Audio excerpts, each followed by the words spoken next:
हे guys good morning. तर finally कालचं सगळं काही लग्न आवरून आपण बॅक टू वर्क आलेलो आहे, म्हणजेच रोजचे काम. आणि बाय द वे मला तुम्हाला एक गोष्ट अजून सांगायची आहे, की लग्नाकरिता माझ्या आत्याची मुलगी आणि माझ्या काकांचा मुलगा आला होता.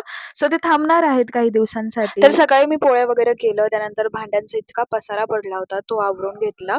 So I'm going to make cake again for my sister and brother. तर आता ही माझे व्लॉग नेहमी बघत असते. सो हिचं चाललं होतं, की "दीदी मला केक खायचा आहे." तो जो बनवलेला व्लॉगमध्ये मागच्या.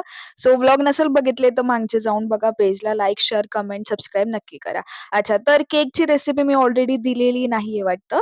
वाटत असेल तर कमेंटमध्ये सांगा, मी काही देत नाही. बट खरंच खूप छान झाला होता. सो तीही माझी मदत करत होती. ती बोलत होती, की "दीदी मलाही शिकव, कसा बनवते तू?"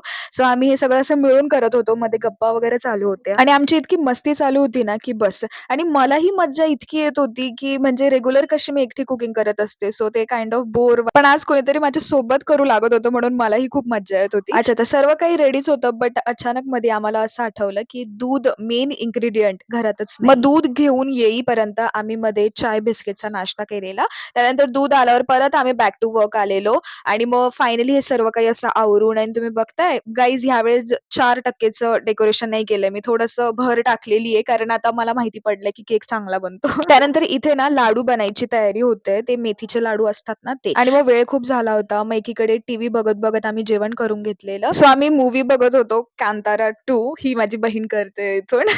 त्यानंतर जेवण आवरल्यानंतर आम्ही जो सेट करायला ठेवला होता केक तो बाहेर काढलेला आणि सर्वांना सर्व्ह केलेला आणि खूप छान झाला होता. सो असा होता आजचा दिवस. Thank you for watching. भेटूयात उद्याच्या व्लॉगला. Don't forget to subscribe my channel. Bye bye. Good night.